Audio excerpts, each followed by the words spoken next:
herpes. Yeah, I was gonna say, seriously though, like, do they wash or do you sterilize your mic? Like when you just go to the show and then they have the mic there. You're up on the mic. I don't like that. What is? All right, so let me see. Do you think your mom would be a comedian, Dan? Why? She doesn't eat a mic. Just because she's OCD? Yeah. Oh, she is. Oh, okay. My mom is OCD, so apparently she'd be a great comedian. It depends on I only really know one OCD comedian. He's actually very good, but yeah, my mother is also OCD. She is. All right, so we could I'll just keep Facebook open, I guess, but okay. And then we can have jokes up. That might be 2 minutes. Yep, no problem. You're already on, though, Dan. I'm on what? You're on with her. She's already on Facebook. Facebook. Yeah, I know. I'm trying to share it on her wall. I don't know how to do that on here. They updated everything. I don't know how to share it on her wall. Hold on. So maybe, you know what? I'm probably going to share it from my wall to, yeah. And then I'll share it to your wall. Okay, there you go.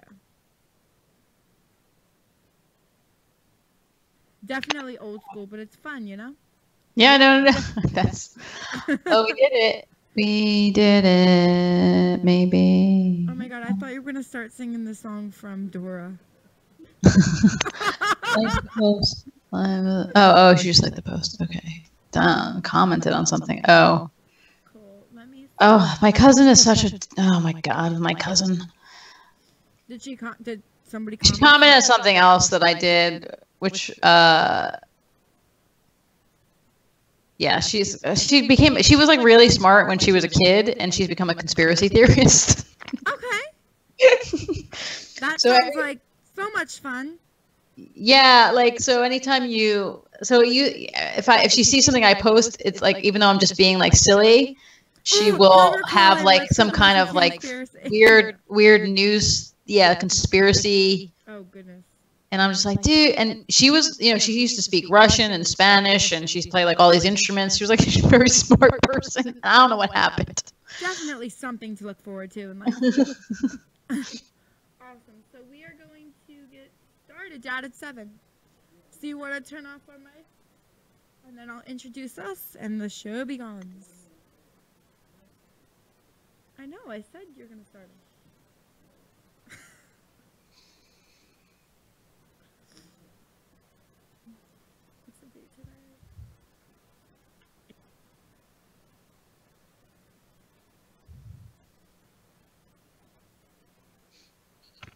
Hi there, this is Roger Bumpus, the actor, not the real person. I'm the voice of Squidward Tentacles on SpongeBob SquarePants, and I'm saying you're listening to DJ Danny. Of course, I am too, but then I'm on DJ Danny, so I'm actually contributing to what you're listening to. So have a great day. Oh, I think I hurt myself. Good Hello, evening. everybody. This is. Okay, 2 people want to talk. That's awesome. Good evening, everyone. Today is Tuesday, April 3rd, 2018. Welcome to the DJ Danny Show on Hamiltonradio.net, stream HR2.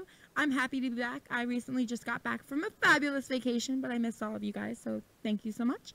I'm back with my lovely guest, a really good friend of mine. She's a comedian, and she's a singer, and we have some music that we're probably going to play a little bit later, and we're going to hear some of her sets. Rachel, now is it Parenta? It is Parenta, very good. Awesome. Rachel Parenta, thank you so much for being here.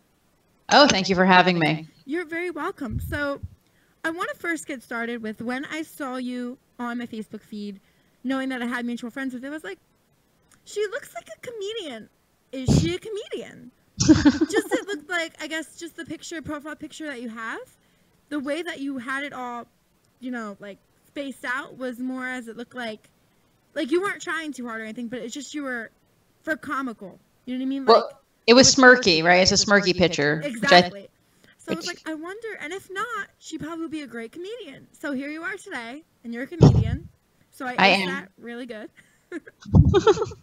So, what got you first started into wanting to be funny?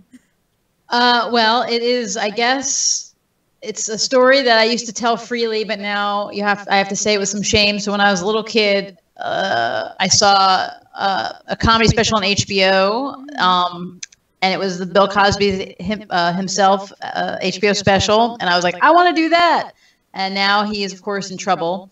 So saying that like a criminal has inspired you is a little weird, but that's what happened. You can't change the past. And we have the same birthday, but our thankfully thankfully astrology isn't as true as one would hope. 'Cause otherwise we'd be going through the same kind of turmoil.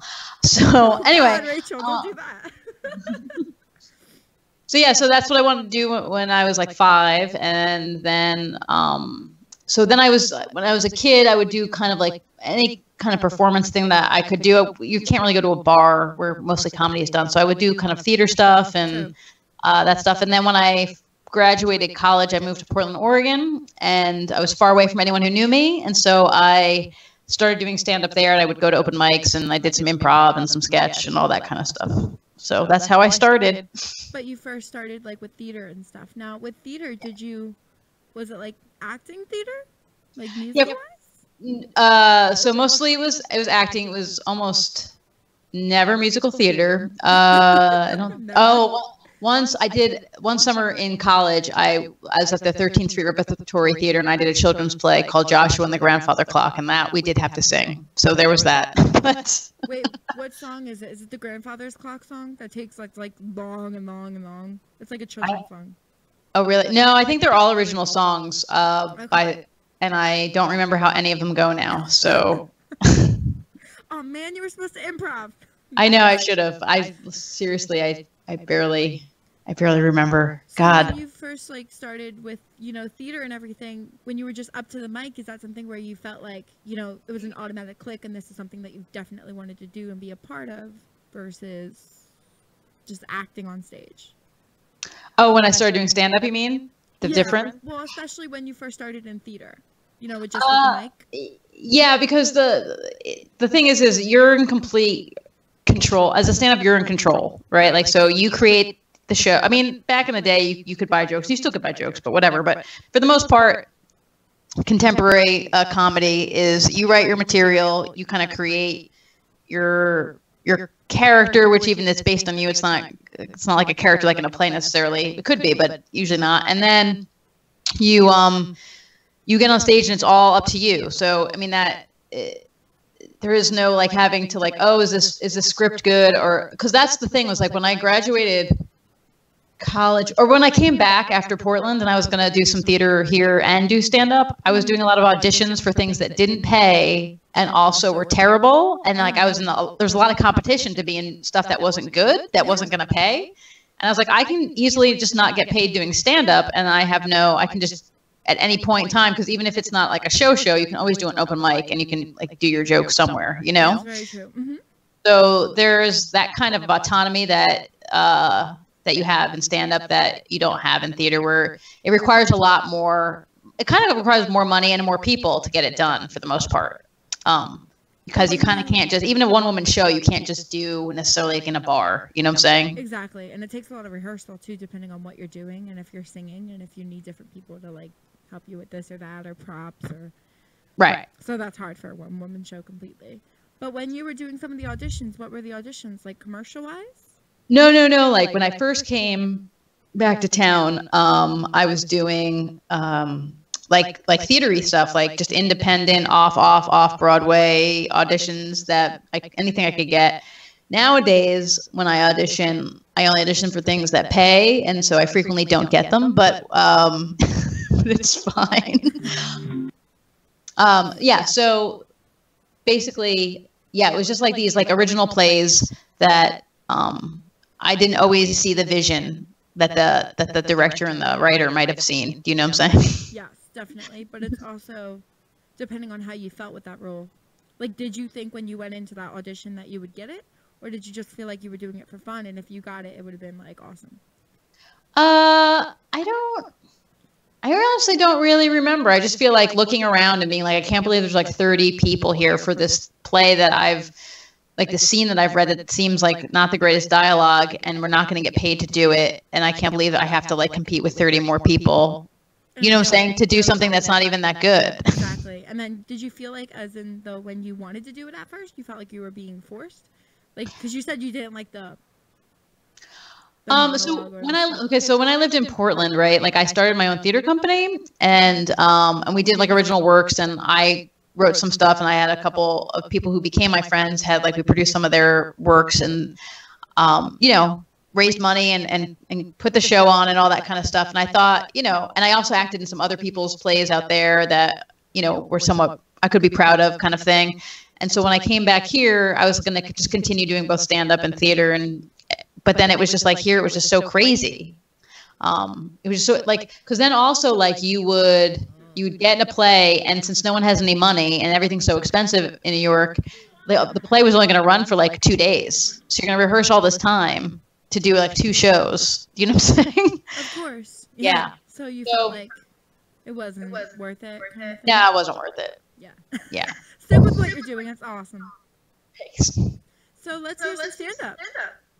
Oh, really? We're just going to go into it like that? All right. I want to have you make me laugh. I want to know what some of the sets that you work with, and you know how you get there and stuff like that. Okay, so we have to. It's a family-friendly radio station. It is. If you drop a curse word, it's fine. And my dad's here. If you make him laugh, it's rewarded. So you're good. I think I can avoid. I think I can avoid swearing. That's not the problem. Okay, so it's just topic matter. No, so years ago I went on a date with this guy named Ross, you know, and on our first date he was like, "Listen, I'm not looking for a girlfriend right now." I'm like, "You presumptuous jerk! You can't be my boyfriend. Your name is Ross. My name is Rachel." I don't think so. I love it. I mean, we're friends now or whatever. It's fine, but. Oh, I love it. That's for friends. That's awesome. That's perfect. Yeah, like I'm an only child, and so my parents only hope for grandkids, and so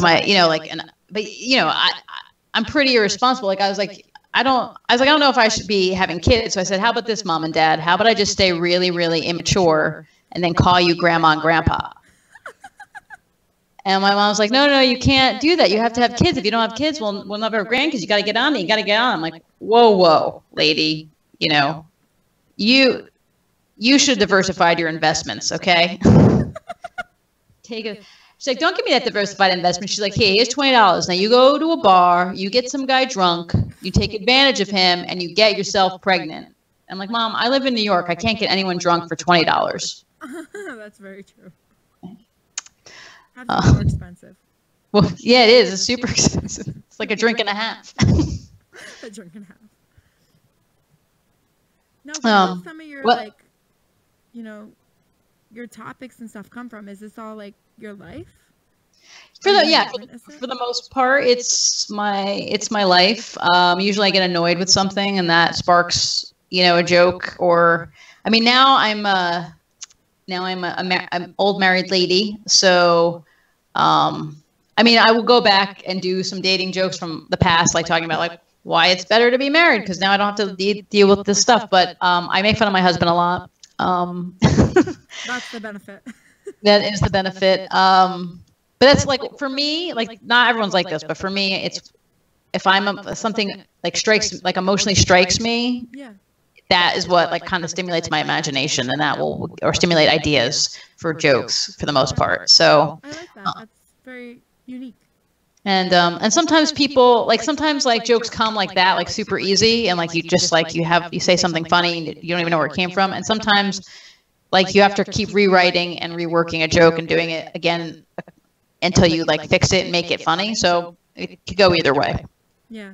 But it also depends on different audiences too, right? Somebody could think it's funny, somebody could think it's horrible. Yes, that's true. I mean, that's one thing about comedy that I think is a little unfair. Is that, well, so everyone just thinks, well, funny is funny. And I'm like, well, no other art is looked at that way. You know what I'm saying? Like, my mother does not like Metallica, but that doesn't mean Metallica's bad. Everyone expects like someone who is like, she's not allowed to say her age, but let's pretend she's 68.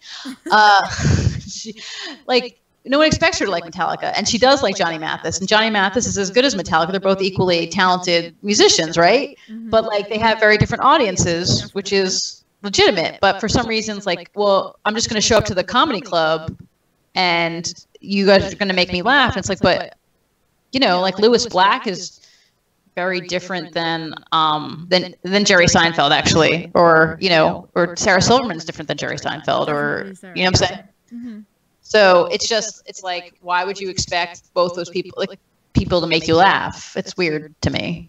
Not weird, but it's like seemingly, so it's an interesting thing how people expect comedy to be like universal when it really isn't. Like British comedy and American comedy are different. They have some overlap, but then like Swedish comedy, like I wouldn't even know what to do in Sweden. Like I don't know. Swedish comedy? Right. I know that. Right. And we all know that Germans don't have a sense of humor. So the point is that like, you know, so it does depend on audiences. But what's also interesting is because anyone will show up to a comedy club, the audience sometimes isn't even like a unified group. Whereas like, again, if you go to a music show, like if you go to like a Luna concert or something, they're all like, everyone's there to see that band. And so they're all going to, you know, be in their late 30s, early 40s for the most part, and white, and, you know, and went to like a liberal arts college, you know, like that's who likes them. Exactly. No, I understand. I just love that you keep throwing those out a little bit. They're like perfect moments. Very iconic on the DJ Danny show. But a lot with, you know, some of the stuff that you do talk about, do you also talk about, you know, politics? Do you throw that in there? Are you a kind of comedian that likes to joke about that, or are you like scared for our sake, or? So in my early days of comedy, I was in Portland. I did do I don't know, 20% maybe political stuff. Partially due to laziness, because sometimes it takes a while to get a joke good or whatever, and then the moment has passed. And so when it's personal, it always remains personal, right? So if it takes me a year to get like 5 or 10 minutes like really funny, but I can still do it for another 2 years or 3 years after that, do you know what I'm saying?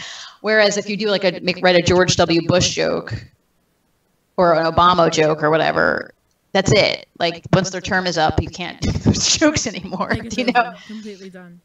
But there's there's a couple of political jokes that I have that are more about like policy than an actual politician. Does that make sense?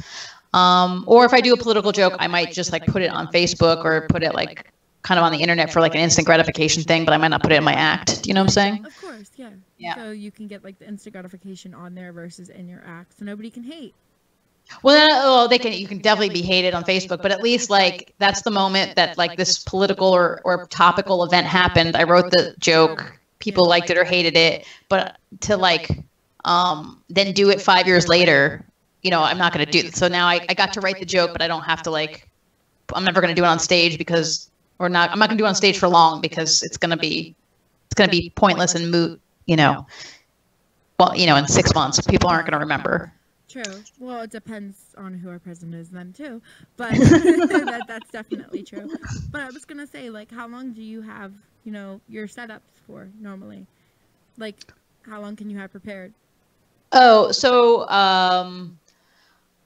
basically when you're doing sets in Manhattan or like Brooklyn or like in the New York City area, you're doing between 5 to 15 minute sets. But when you leave the area and you're getting paid more and whatever you're doing, or I'm doing like 30 minutes, 45 or an hour. So,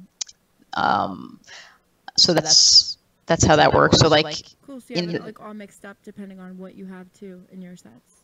Right. And so a lot of times in New York, it'll be frequently like some newer material. Because it's like 10 minutes or whatever. But then when I have to do longer sets, it's a mix of like stuff that might have be almost 8 years old, 9 years old, and all the way up into like newer jokes I'm excited about because they're newer. So, yeah. So well, that sounds exciting though, especially for when you have your newer jokes. Yeah. You know, like writing them. How long does that take for you to like officially find something you like, get the, you know, the inspiration, experience for it, and then write it into a joke? So that could be, like I said, or like it could be instantaneous to, it could take 3 months. Like I've been working on like these jokes about interviewing for like an office job. And oh, I want to hear that. That's awesome. And that actually took, some of them took a while because like they were, my first attempt at them were terrible. Like, and I was just listening to some old sets because I fell behind on listening to recordings. And I was like, oh God. Oh yeah, I was just making it up as I went along and it wasn't good. Now you feel as if like you need to go back and rechange it. Well, yeah, no, and I have changed it since then. So that was kind of like whatever. So let me see here. Yeah, so like job interview, they ask you like the stupidest questions for job interviews, do you know? Like they'll ask you like, what's your biggest weakness? And I'm like, I don't know, pull-ups? Because you can't tell them the truth or they'll never hire me, do you know? I was once asked, literally this happened, I was at Barnard interviewing for this job and the woman asked me verbatim, if you had a magic wand and you could change one thing in the world, what would it be? I was like, what does this have to do with how well I know Excel? Do you know? Like, I don't understand. And I wanted to be like dictator for life is what I wanted to tell her that I would be, but you can't say that. So I just said world peace. And then I took my Miss America crown and I walked off the stage. They'll ask you questions and they just believe whatever you say. Like, I'm like, you're just going to believe me? No polygraph? They're like, what's your biggest strength? I'm like, okay, I can fly. And they're like, really? You can fly? That's great because then you'll never be stuck in traffic or on the B train. And I'm like, yes, that's exactly. I love it. Correct. So ridiculous. What were the other ones? I'm such a bad comedian. Oh, here we go. Okay, you can cheat. I'm cheating. Oh, this is. Back in the day, I called into work stabbed. I was like, I can't come in. I've been stabbed.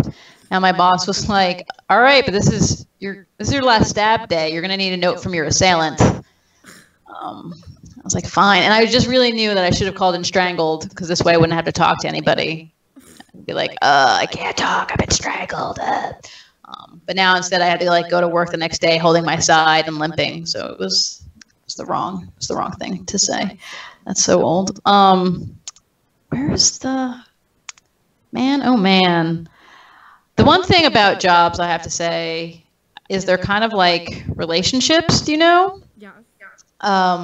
Because like jobs and relationships is the same. Like you think you want one when you don't have one, and then you get one, and you're like, oh, is this what this is like? I thought I'd be doing much better than this. Okay. And then like the complaints are the same, you know, like a job and a relationship. It's like, oh, we're always on their schedule. And like 8 a.m. What are we farming? Like what? And they're like, oh, I think they're reading my email, and God forbid I look at porn, you know. And then your job breaks up with you, and it's like the recession happens, and it's like your job breaking up with you, you know. And you're like, no, I didn't mean it. Like your whole tune changes. Like, I'm sorry, I'll do anything. Just come back. I'm so cold and hungry without your love. I'll do whatever you want. I'll spend more time with you on the weekends. You can spend less money on me. I'll stop stealing from you. But your job isn't coming back. You know that because it moved to India to study yoga and go find itself. So there's. You got my dad laughing real good back here. There you go. He says you're good. Thank you, sir.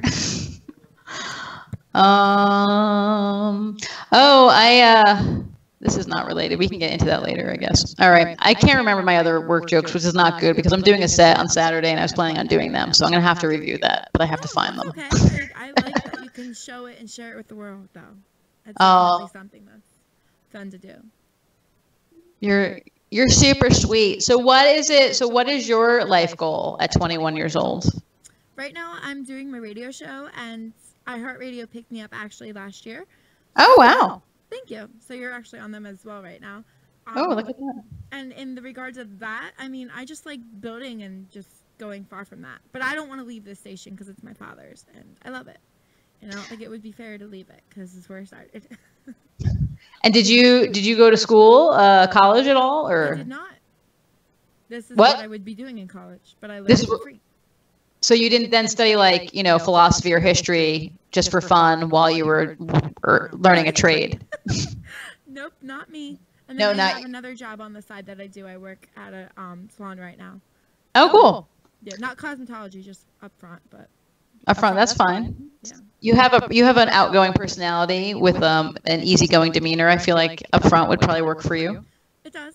It actually is awesome because just like I do for my radio show, I get to book people and talk. And that's There like you the go. best thing in the world. So I love it a lot. So we actually have some songs that you sent us.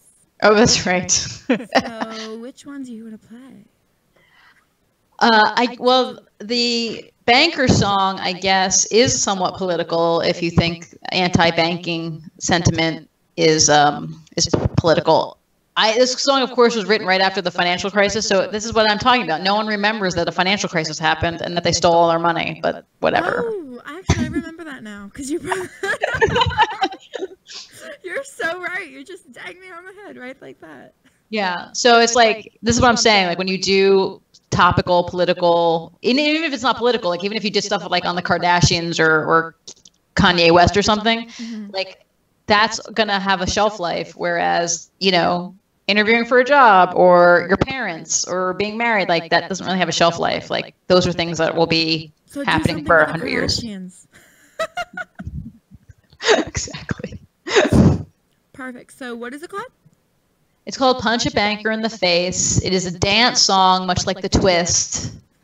So it's not, no one's actually punching bankers. It's like, it's like the Twist or like the mashed potato. You're not actually mashing potatoes. You're doing like a little move, right? This is the same thing. I could make this song famous. You didn't even hear it yet. I don't care. It's about punching bankers. Bankers or mashed potatoes? I don't even want to get into it, but this is great. She could probably do a whole act of what's going on in our life Oh, this is going to be about bankers. Okay, we will be right back. We're going to play Punch a Banker in the Face. Let's hear it. Met my baby doing the twist. Woo! The night was magical, I recall mist. I'm listening to Rachel. We then danced the locomotion. His dance moves were like a love potion. Our love grew and grew as the years went by. But then we split with the electric slide.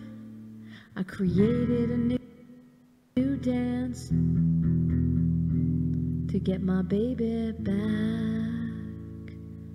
Come on, everybody, learn my new dance. Pick up your hands and bring them to your head. Curl your fingers, make this like lead. Throw a left, followed by right. That capoeira will dance this fight. Grab your dancing shoes, go on to place. Punch a banker in the face. You can do the dance any way you please. Hang it all up your overdrive fees. We'll get food stamps to be big and strong, so you can do the dance all night long. Stole all our money, we have no case. Punch a banker in the face. Swing your hips to the beat, come play. Simple, you don't need an MBA or a crazy calculus function. Just soul and a whole lot of gumption. Look at you, boy, you're a dancing ace. Punch a banker in the face. All you need is hands and a backbeat. Have some fun, you can move to left feet. Hit hard, jump to the blue. Make them cry with the session blues. Serve a drink with a cyanide lace. Punch a banker in the face. Punch a banker in the face. You gotta punch a banker in the face. You don't need a knife, you don't need mace. Just punch a banker in the face. We can give them a bonus of our own and punch them in the skull. Boom! Come on, baby, let's get back together. We'll strike the Fed with a whip of leather. Pull the sideburns of a hedge fund and ride off into the rent-free sun. Come on, Main Street, dance my dance. Show Wall Street your fighting hands. Come on, baby, and punch a banker with me. In the face, of course.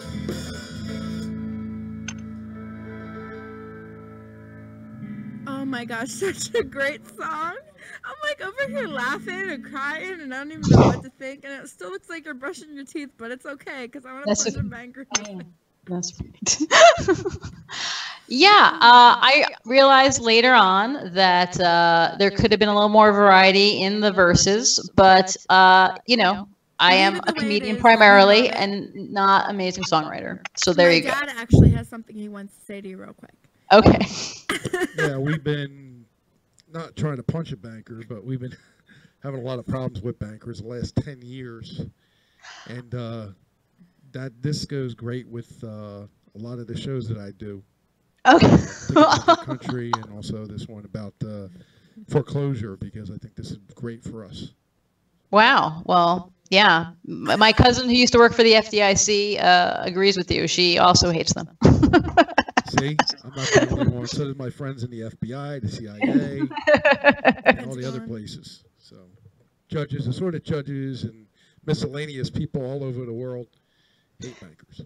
Yeah, well, they. I think we got a song. I thank you, Rachel. No problem. Thanks for playing it, guys. You're gonna get so much airplay. Your whole feed's gonna blow up. You're gonna be like, what the hell? Yeah. You're gonna be like confused. Oh, you want to be recognized? You're gonna be recognized. Oh man, I knew I should have put makeup on. God damn it. It's okay. We have another song too that we'll probably play, but oh my gosh, that was a great song. See, your comical songs, like the ones that you said that you have, send them, because my dad will play all of them. Yeah, I had the song called "Japan Is Me Sized," which is about being short and going to Japan, and my now actually, may he rest in peace. It's actually his birthday today, Barry Carollo. He recorded that for me a bunch of years back because he's an audio engineer, and then my friend put a drum track to it, and now I can't find the track, which I feel like a jerk because he was nice enough to do me this favor, and now I can't find where the recording went. So that is frustrating. I mean, I do it live, but I don't know where that went. So anyway. Where are your upcoming shows? I need to come see you. Come to New Jersey. Well, I will actually be in Jersey City this Saturday at Monty Hall. Monty Hall is run by a competitor of yours, FMU Radio. So sorry about that. Oh, and then I'll be in Newark. Oh, is that in June though? Wait a minute. Hold on. Let me get my calendar up. Never mind. I was like, that might be from Saturday to June. Holy yeah, God. I know. That's crazy. Hold on. It might not be. Oh, here we go. So Saturday's Monty Hall at 8 p.m. Oh, no. April 26th, I'll be in Newark at the Kilkenny Ale House. And next Wednesday, I'll be at the Carmine Street Comics. It's a comic book store, and they're also doing a Facebook Live event for it. That's at 10 p.m. Oh, that's the one that your friend posted on your wall. Probably, yes. It's a comic book thing in New York. Yeah. That's in New York City. That's like on Carmine Street. It's the West Village. And then, like I said, this Saturday, 8 p.m., Monty Hall on Montgomery Street in Jersey City, it's a nice area of Jersey City. It's very cute, and there's bars and restaurants down there. Would you come down here for like a real radio interview and then make everybody laugh and shit their pants, pretty much? I could possibly come down there. I mean, obviously, it had to be a day like when you think you can, or you can always maybe come on a Monday too, but it depends on your work schedule. Yeah, it was a long and hard road to get this office job, which was, it's like I don't even want the job, but you have to work is the point, because there's not a lot of money in comedy, people. I mean, there is a lot of money, but not for everyone. Oh goodness, what else do you have to share for us? Oh gosh, what you want, like more comedy stuff that isn't. Oh, can I tell you that I read a book? Did I tell you I read a book? No, tell me you read a book. I know I didn't write it. I read one. I read a book. Let's not get crazy. No, let's not get crazy. It's called The Scarlet Letter. I don't know if you ever heard of it. Yeah, I've heard of it. Yeah, it was like written like 1860 by this guy Nathaniel Hawthorne. And in the book, Demi Moore has sex with Gary Oldman. And then they give her a varsity letter in whoring, and I'm like, that's amazing. Very nice. Yeah. So there you go. That's a little. There's a joke, an oldie but a goodie. See, sometimes I don't know. Is that family friendly? That might not have been too family friendly. Now I feel bad. That's fine. I was thinking too. If you take all the old movies from the 50s and 60s, 70s and 80s, yes, and even 90s, Cruel Intentions.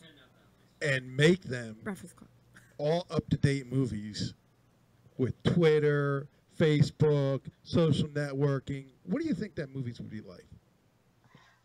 Oh, it would be. It takes all the content out of the stuff that was made you really laughing and stuff. Oh my God, like Judd Nelson? Yeah. Well, you know, it's funny because like you guys watch that show, The Americans, at all? No. No. At least he's honest. Yeah. Well, what's interesting about the show is that it takes place in like the 80s, where there is no cell phones, there is no email, like, you know, for regular consumption. You know, there's no, so everyone has to go and talk to each other. Like, and it's a spy show. So again, it's not like, oh, let me just text them or get a burner phone or whatever. It's a lot of people having to like have interactions with each other, which makes it actually, I feel like, one of the things that makes it more of an interesting show than other shows. Is it on Netflix? You can get the discs, but I don't think me and my husband are the only people still getting discs. So Discs. What are they? exactly. I'm like, well, we cut the cable cord, so we'll pay for the discs. I don't know. No, it's really crazy. Are they how like everything 8-tracks? changed. They're kind of like 8-tracks. Especially like VCRs. My parents for our wedding gave us a Barry White 8-track, so as a joke. So there you go. Oh my gosh. That is a great wedding present. Yes. Did you do any jokes at your wedding? Well, we were married by a comedian. So a friend of ours got ordained on the internet and then married us. And we wrote our own vows. I think the only joke, and it wasn't that jokey joke, but I told everyone that they had to make sure that my husband finished the novel he was working on, was like one of the vows. I was like, I told them that they had to do that. What is that? Is that a feather? No, I was like, oh, I got to cover the camera. But I'm like, no, we're still on the air. I don't have to. I'm not supposed to do that. I was like, what are you I'm like, doing? oh, the piece of tape fell off. I'm like, no, it didn't fall off. I took it off. Like, I'm paying attention. I just saw it come by the camera, so I didn't know if it was a bug or something. I was confused. No, I was not. I was like kind of instinctually being like, no, the government, and covering the camera. You know what's funny? The show before this, we had a thing come on. They were doing the show, and they had a thing come on. They came over the browser, and I didn't have a browser on. And it said, please shut down your computer right away. And I thought it was a virus. Yeah. So what they were exposing was real. They're definitely listening to us. Oh, yeah, no, they definitely are. What's interesting is everyone always thought it was going to be, you know, the government listening to us, and they are. I'm not, but I don't think anyone really thought about all the corporations that were going to be listening and spying on us. I feel like that wasn't foreseen by like writers, you know, like the George Orwells of the day who were like, the government's going to be spying on us, and they are, but we didn't foresee like the second entity that wanted to know everything about us. Right? No. That's deep. Yeah. Change from comical to deep. Yeah, sorry. No, we could talk about sports. I think analytics is stupid in baseball. If anyone wants to talk about that, I don't know that much about sports, but if Fair you have enough. some sports jokes, you can definitely. I only have one sports joke. Well, and I actually do. I do love football. I love American football. I think it's because it's the only profession where if you have an Ivy League degree, you're considered the underdog. Do you know? It's like, oh, the Jets quarterback used to have like that guy who went to Harvard. Yeah, good luck with that. You know, like, why can't I? Oh, wow, I can't remember his name anymore. I'm like making you forget everything tonight. No, you're not. I'm just tired. I am tired. My husband, whatever. So it was snowing on Monday, and my husband woke up like in a panic. He was like, oh my God, it's snowing. I'm like, we knew that was going to happen. We saw the weather. He's like, we have to leave. I have to get out of here. Do you want me to take you to the path? Like, and I was like, no, I'm going to walk to the path. And like the normal time I walk to the path, and I'm going to go to work. And he was like, so he woke me up before 7, and I haven't caught up since. Oh, then he woke me up again today at 5 a.m. because he was up, and I was like, I can't live like this. You gotta let me sleep. That's not nice. It is not nice. Do you have to get at the salon early when you go? Is that an early morning thing? Only on Saturdays I have to be there before 8, like to open. So I Oh. leave. I have to be up by 6:30 to leave the house by 7 to get there by 8. But normally I get up at 7:30 to leave the house by 8 to get there by 9. So that's not bad. It's not great though. It's hard. No, it's not. I think like work should be like from 10 to about 3, maybe 2. 10 to 2 is perfect. It's 10 to 12 2. actually works better. 12 to Shout out to my one friend that's actually tuning in right now, especially for you, Rachel. He's my friend Tyler Mizik. He's actually a huge YouTuber. So he's tuning in right now just for you. How do you feel? I feel very honored. Thank you, Tyler. Okay, now you gotta give him a joke. I have to give him a joke? Oh, dear. Where do you have any requests, Tyler, for a joke? Oh, we can't do that. Oh, John actually has a request. Oh, does he? Can you play Japan as me-sized? I don't know if she knows. I've been what it wanting that is. for like the last 10 minutes. Or can you just sing a chorus? Yeah, I'm just like, because I feel like the guitar's not gonna come up. Let me think. I went to a land. Oh, it's not as good without the guitar now. I'm thinking about it, but I went to a land, an island country called Japan. I liked it there very much, because when I spoke to people, I did not have to look up. Oh, Japan, it is me-sized. No one grows over 5'5". Oh, yeah, yeah. That's kind of how that song goes. I need to go there. Can I go with you? Because I'm 5'4" and I have to look up at everybody, and I can't reach shelves, and I can't do anything. No, man, it was amazing. I got a free ticket. My friend had a free plane ticket, and he couldn't use it, and so I got to use the free plane ticket, and I went to Tokyo, and because I'm 5'1", and I stayed in this hostel, and like the shower head was just like it was like just slightly above my head. Like it was amazing. That's It was amazing. Everything, like I could reach things. I was like, this is kind of paradise. This is where I belong. This is home. That's my life. Oh my gosh. And I know that there are people who are tall in Japan, but they're like the exception. So life is hard for them there. They should move to America. I should trade with them. That's what's supposed to happen, right? Yes. So what kind of like genres or topics do you have like for your sets for your comedy? Like I know you have different ones. Like you probably have parents, you have like interviewing. But like, So yeah, like I have like a whole thing about like my lack of femininity, and how I met my husband, which is not none of this is family friendly. And then I have stuff about we bought a house and it was ruining us. I'll tell you this. Okay. Buying a house is a great idea if you need to catch up on your crying. So You're crying?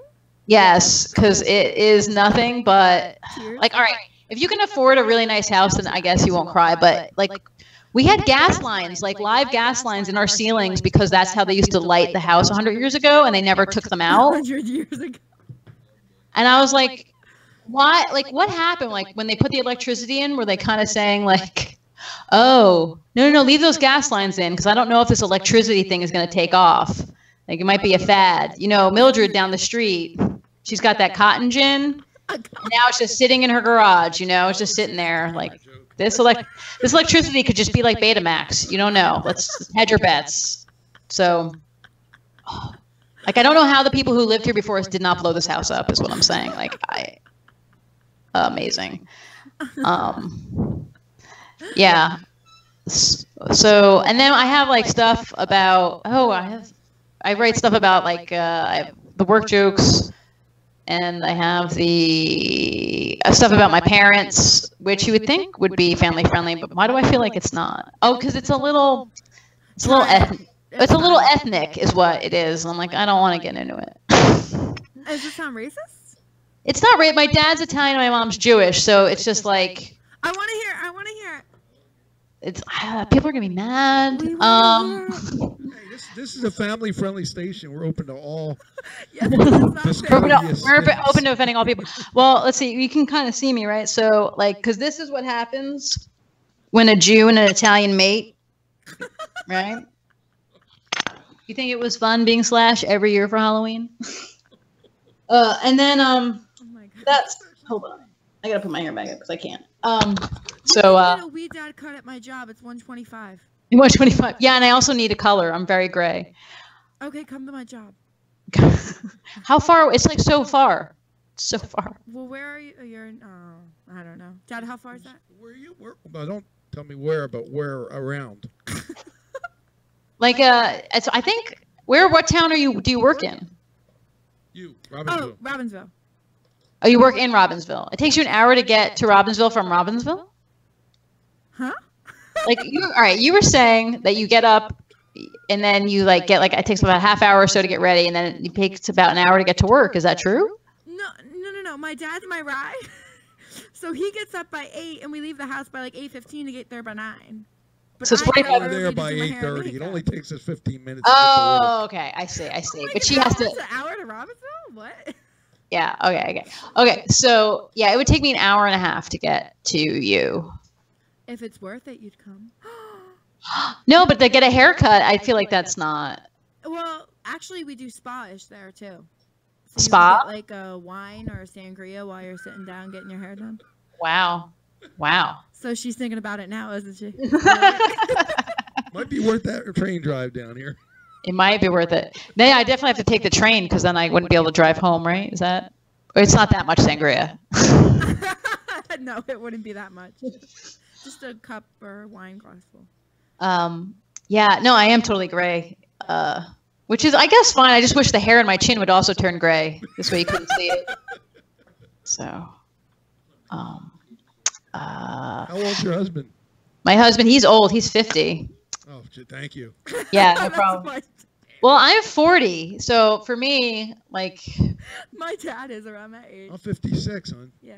you're 56? I'm 56. So now I feel old because I, like, basically I could be married to somebody who has a 21-year-old kid. That's crazy. But Dad, she can't see you either, so she doesn't know what you look like. Come I on. have no idea what you look like. You know what? You sound like you're 33. Oh, thank you. So he doesn't want to show you now.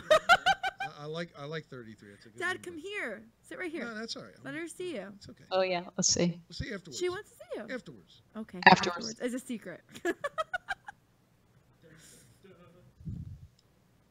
So you said you had some jokes about you and your husband?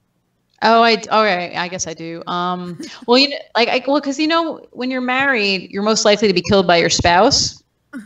But I'm heartened by the fact that if my husband were to kill me, I know he'd totally get caught. Because I wouldn't be there to clean up the crime scene. Like I can just see it now too. Like, you know, he'll leave the murder weapon like on the kitchen counter, and then like maybe he'd start cleaning up my blood, but then the phone would ring and he'd get distracted, and then just play video games for the rest of the day. You know, Everything would just be everywhere. it would be everywhere, and then he'd like maybe try to hide my body in a dresser drawer, but then forget to like close the drawer because God forbid. You know, I'm like so annoyed, and I'm not even dead yet. Just very, very frustrated. Is that what happens when you get married? It is what happens.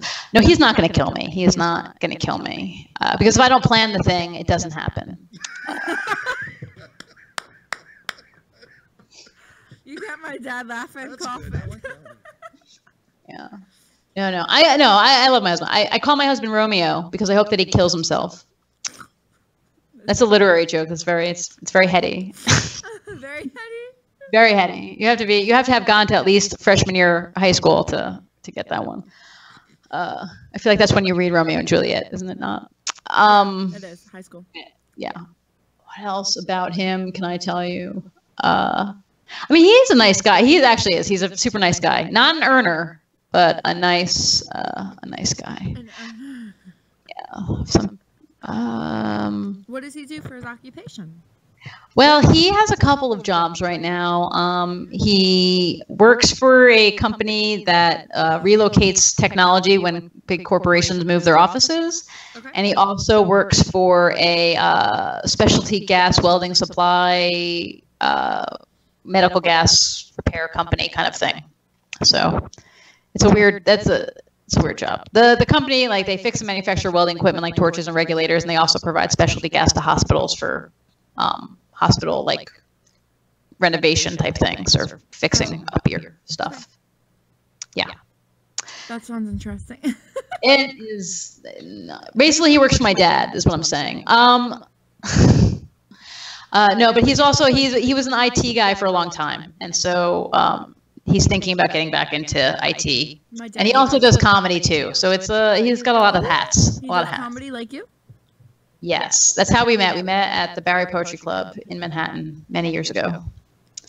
So there was a whole scene of people called the Art Stars, and they had a couple of like these anything goes open mics, and one of them was at the Barry Poetry Club, run by this comedy duo called the O'Debra Twins, and he was a big shot among the people there down on the Lower East Side for many years.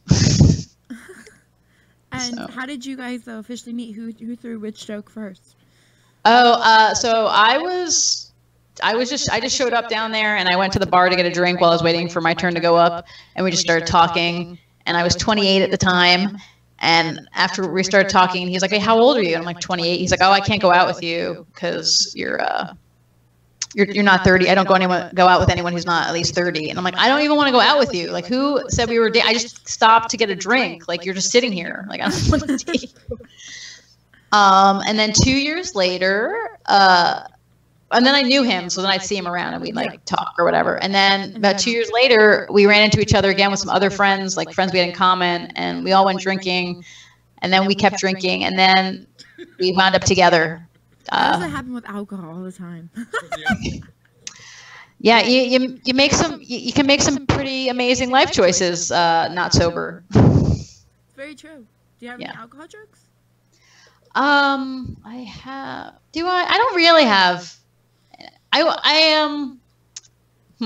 There's a joke where I was like I went on like kind of this date with this guy, and then I was like, "Hey, you want to come back to my apartment and watch a movie?" And he's like, "Yeah, let's do that."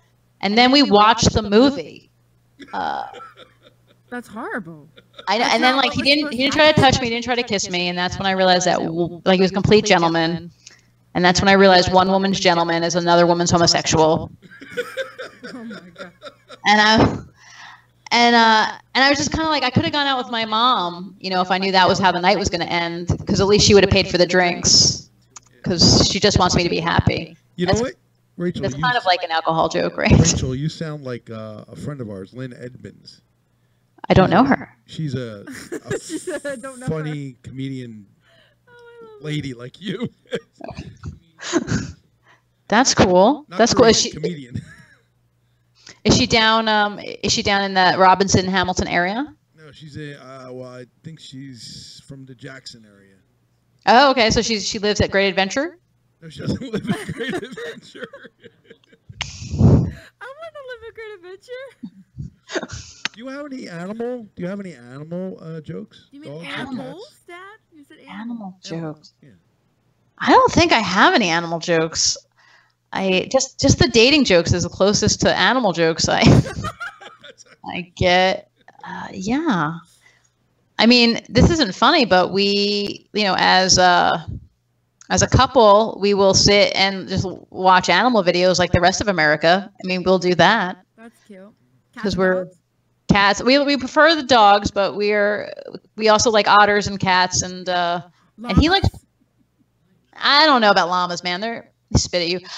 Actually, but my husband loves porcupines and sloths as well. So I don't know why. That's such a weird creation.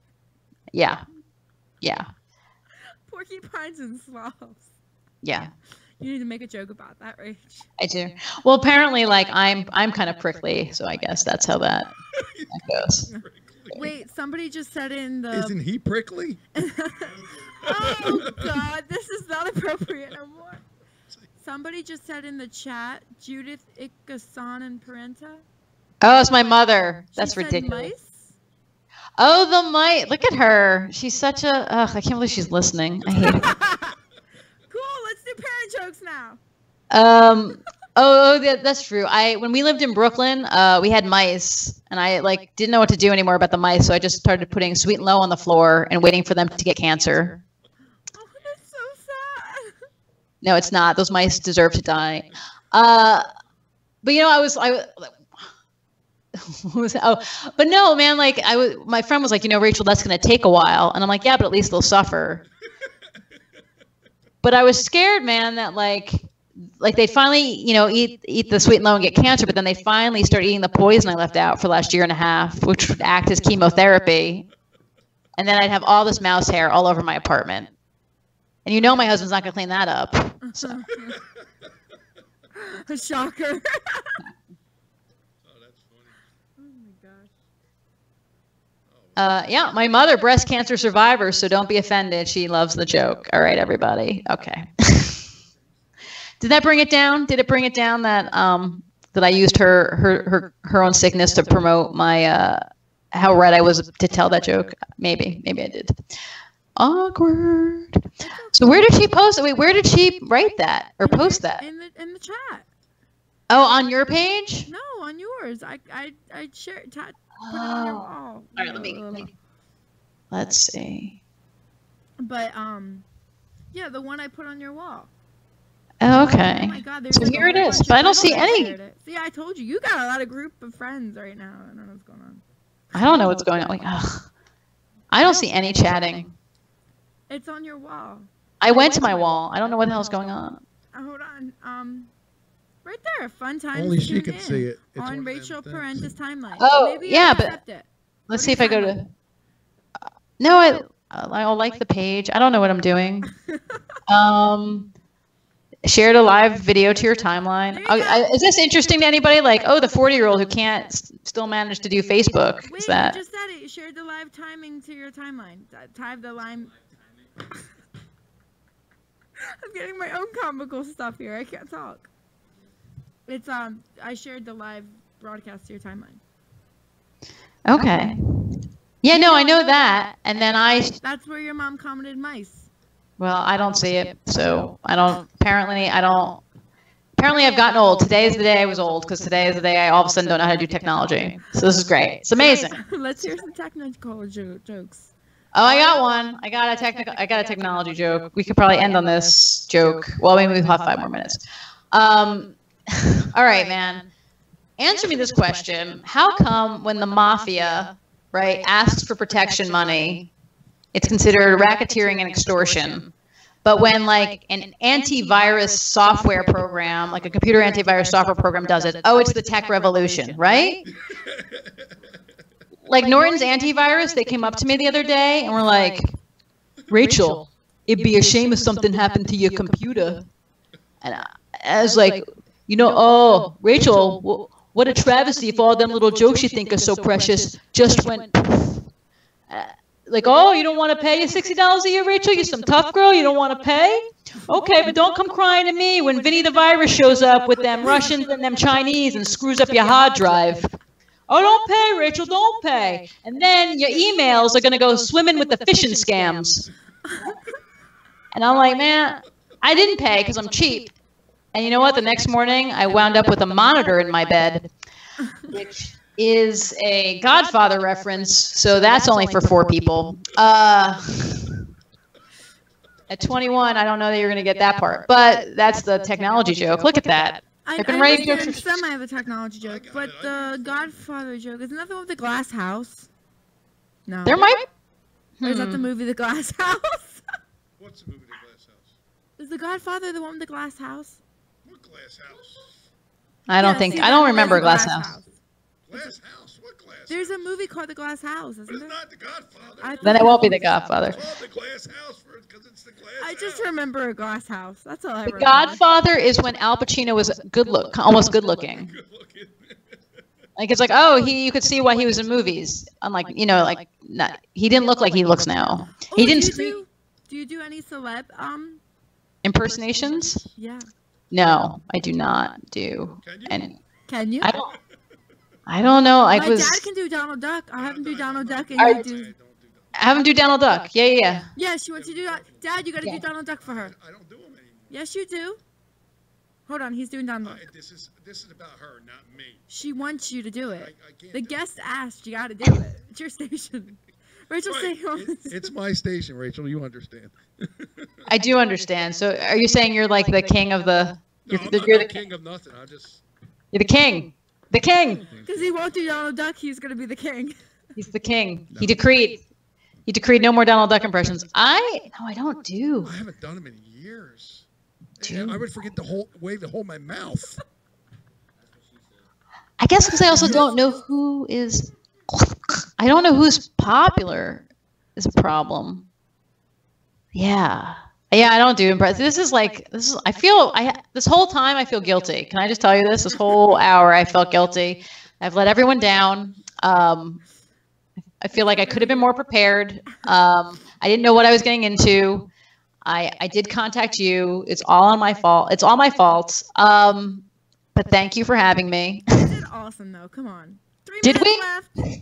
3 minutes. 3 minutes. We did awesome. We almost killed an hour. We almost killed an hour, and I hope that someone besides my mother enjoyed it. Tyler did. He commented. Nice. Well, thank God for Tyler, What is right? the song "Shame" about? We're gonna end We're with gonna that. play that. It's not okay. So this was like a bad idea to send this to you. The band was called 5 p.m. Shame, not Shame 5 p.m. That was my bad. It's 5 p.m. Shame ? Because my friends and I, the ones who so my friends and I, we had like a little band that we'd get together and like play at my apartment. And the one girl who was in the band, she wrote down in her like notebook or her day planner, like, should I like to go like band practice, but instead she wrote like at 5 p.m., which was when she was supposed to come over. She just wrote shame ? Like she hated us because she's a real opera singer and we are just like amateur musicians. And that was at her wedding because that was the same day that she went on the first date with her husband, and that's when we found out about the about this, like how she called us shame, like the idea that she would have to play music with us was shameful. So then flash forward like a year or so later after that, my friend had a podcast that did theater reviews and whiskey reviews, and he was getting different musicians to record the version of the theme song for the podcast. So we did our terrible band 5 p.m. Shame ? Which is what we named ourselves after her journal entry. There was so it's just a theme song for a podcast that will not be competing with you because it no longer exists. So I don't know that you want to play it. And now it's 8:00, so we probably can't play it because that was like a billion-year story. We can do anything we want to. That's true. Oh, the king spoke. The king spoke. I'm not the king, but seriously. The reluctant king. It's like, oh, I'll lead if I have to. No, we'll play it. He We'll play wants to Shame. hear it really bad. That's why. Yeah, I want to hear it. It's so. And my friend, the opera singer, is the one singing. I'm playing guitar. My husband's playing bass, and my friend Rob is playing harmonica and and then ukulele. Yeah, and he was the one playing keyboards on the Punch a Banker in the Face. So Rob was playing keyboards on the Punch a Banker, and now he's. Also, though, if you have new music that you want when you release it and you want to send us a copy, because my father will play it in a heartbeat. Okay. Email, because he would love it, especially the Fun Size Japan one and other stuff. Okay, I should if I could find it because that was actually recorded. God, Yeah, I'm really. wasn't there another one though you were looking for before you sent the 5 p.m. Shame? Well, no, when I was confused, I had to do like a comedy contest in Jersey City for a friend of mine. Like and it was you had to do jokes about toxic waste and pollution. And so I did a pro-pollution song, like kind of ironically, but I never recorded that. So that hasn't been recorded yet. And then I have a song that is recorded called Sober about all the bad choices I made while sober. So that's one we need. So that, yeah, so there's that already. song. And that is recorded somewhere. I just have to find, because I did a music video for it, so it had to be recorded. So Ooh, music video. I need to see that too. So there's a music video for Punch a Banker, and there's a music video for Sober, and there was supposed to be a music video for Japan is Me Size, and I was going to do like anime like in the background, and I'm going to be taller than all the cartoon characters, but that never happened. So that's on me. Yeah, we know a guy. We know a guy. Really? We know a bunch of guys. But let's play that song first, and then come back and then end with you, okay? Okay, cool. Let's do that. You want all her music now.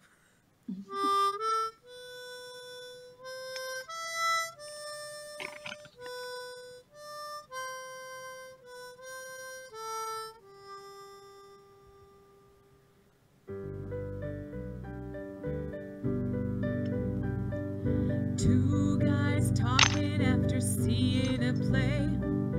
One guy said, we got so much to say, let's do a podcast. The other said, why not? We'll call it 5 useless degrees and a bottle of scotch. That's right.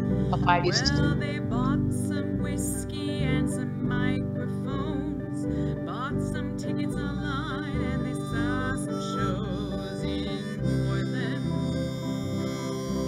Opinionated they fought, right there on 5 useless degrees and a bottle of scotch.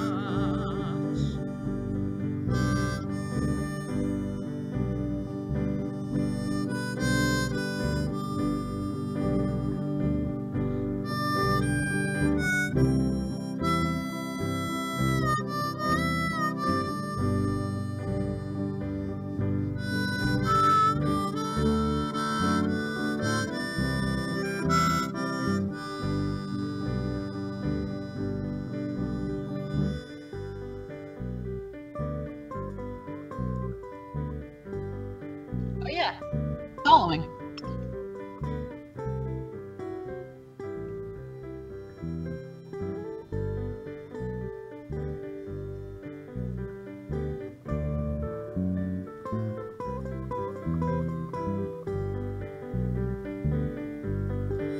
Now if you're putting on a show, they will give you their time, then review it while they're sipping on Scottish moonshine. It's a party of laughs, booze, and thoughts. Yeah, this is 5 useless degrees and a bottle of scotch. Yeah, this is 5 useless degrees and a bottle of scotch. Yeah, this is 5 useless degrees and a bottle of scotch.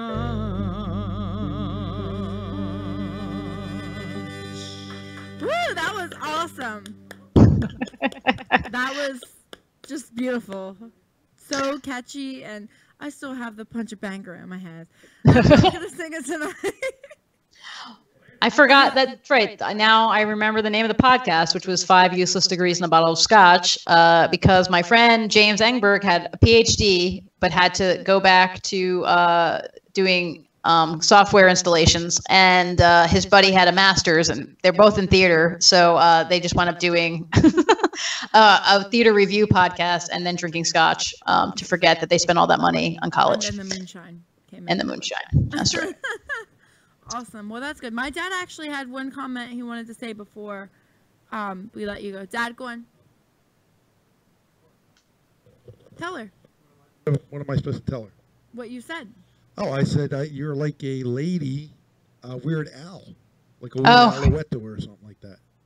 That's yeah. Without the Not the weirdness.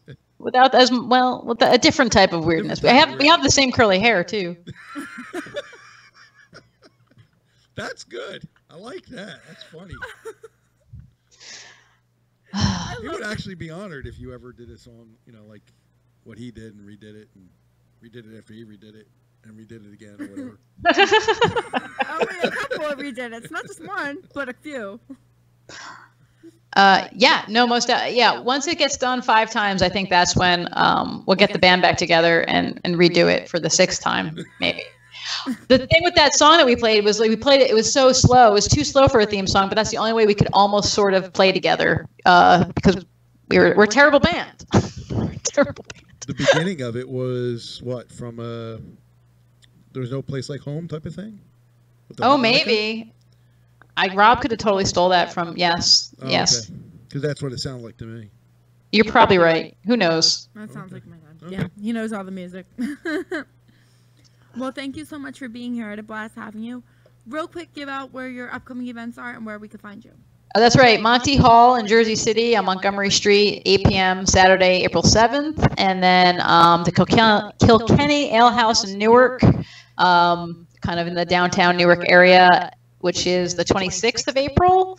And then the next Wednesday, the 11th, at the Carmine Comics on Carmine Street in the West Village. So those are some things that I'll be doing. And you can also, I have a website that you can only find if you write Rachel, Parenta, and Wix. You have to, because I didn't pay for the hosting name because I'm cheap. So you got to Rachel, Parenta, and Wix, and then you can find my website.